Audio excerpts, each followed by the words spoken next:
Ah, la commu manga. On insulte les darons des auteurs, on s'insulte entre nous, on fait des débats extrêmement inutiles. C'est clairement l'une des pires communes de la planète, ça, y a pas à en douter. Et yo les gens, c'est Miyuki, j'espère que vous allez bien. On se retrouve dans une toute nouvelle vidéo où, comme vous avez compris, on va parler de débats inutiles dans les animés. Voilà, il y en a plein, il y a plein de débats qui existent depuis un certain nombre d'années, même carrément des dizaines d'années. Et ouais, on va en voir 4 dans cette vidéo là. Et si ça te plaît, n'hésite pas à lâcher un pouce bleu et à t'abonner. Et sur ce, on peut commencer.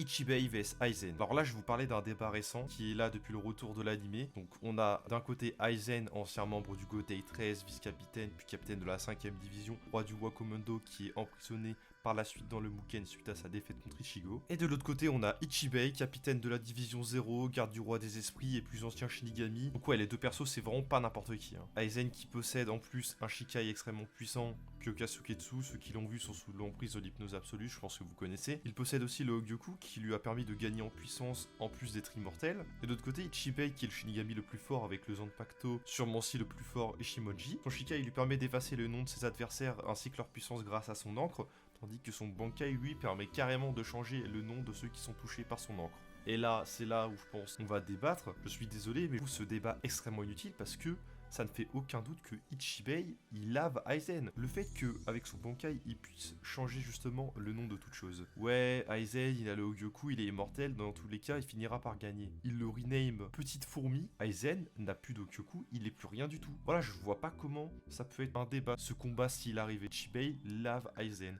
Alors oui, Aizen est très fort à la fin du manga, mais ça sera pas suffisant pour battre Ichibei. En plus, il y a eu l'animé récemment, on a pu voir la réelle puissance de tous les membres de la Division 0, ça me fait extrêmement plaisir.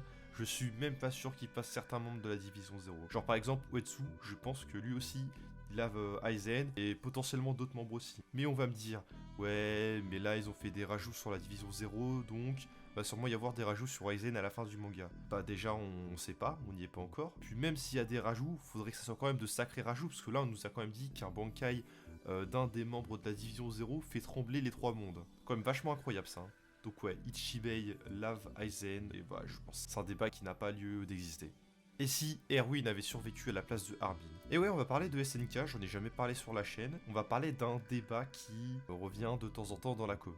Ça se passe saison 3, retour à Shiganshina, sûrement le meilleur arc du manga. Suite au combat contre le titan colossal et le titan bestial, Armin et Erwin sont grièvement blessés. Il y a la possibilité d'en sauver un grâce à une injection de titan. L'injection est donnée à Armin. Et Erwin, du coup, il meurt. Et donc ouais, on s'est tous posé la question, on va pas mentir.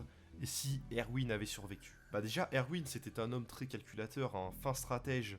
Et c'est sûr que s'il avait appris la vérité sur le monde, déjà que son père lui avait dit des choses que personne n'était censé savoir, il y avait un monde où Erwin aurait fait une alliance avec Eren pour détruire le monde. Que ouais, il aurait découvert la vérité, et ça se trouve, il serait dit, bon, nique sa mère, on va tout détruire. Et là, on aurait eu ce grand terrassement où la quasi-totalité de l'humanité aurait été exterminée. On n'aurait pas eu aussi l'assaut sur Mar où on a eu Armin qui justement a sauté dans la baie parce qu'il voulait pas toucher le monde.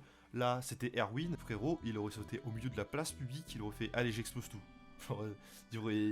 L'assaut aurait été, franchement, ça aurait fait mal. Ouais, il y avait une possibilité où je pense que Erwin aurait suivi Eren. Très bien pu avoir aussi une possibilité où, même en apprenant la vérité sur le monde, il serait dit, finalement, je peux quand même pas faire ça. Et il aurait pu monter un plan contre Eren, afin de l'empêcher justement d'arriver à ses fins. En tous les cas, c'est impossible de prédire ce qu'il aurait choisi de faire. Mais ce qui est sûr, c'est que Hanzi et Levi l'auraient suivi, et que Floch, lui, aussi n'aurait pas suivi Eren, et qu'il aurait pas mal tourné.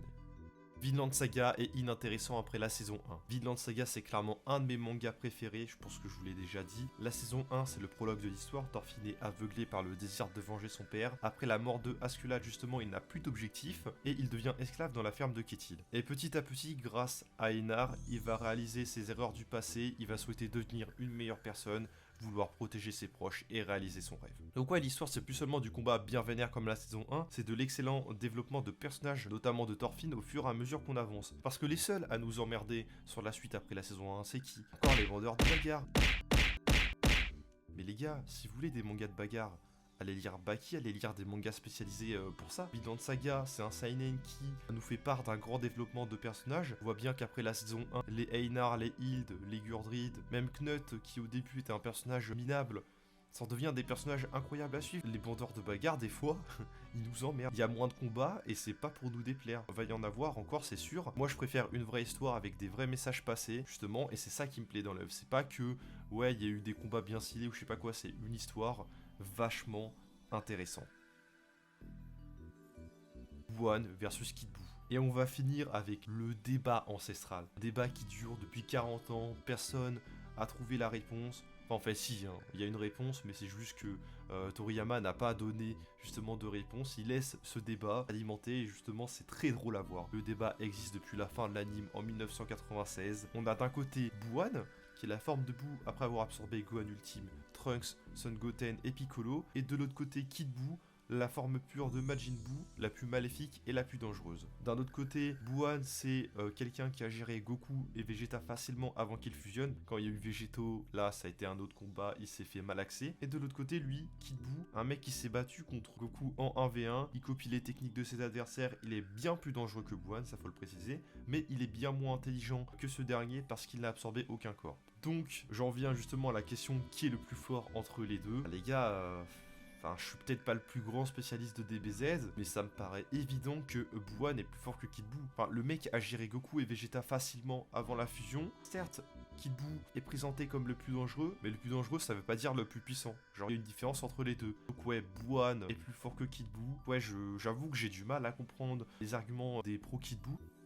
Donc voilà, la vidéo est finie, j'espère qu'elle vous aura plu. Si vous aimez, il y aura un épisode supplémentaire sur ces débats, parce que ouais, il y en a des centaines, des milliers de débats, de comptes dans la communauté manga, parce qu'on est comme ça, on aime bien parler de choses inutiles. Si la vidéo vous a plu, n'hésitez pas à lâcher un pouce bleu et à vous abonner. Et sur ce, c'était Miyuki pour vous servir.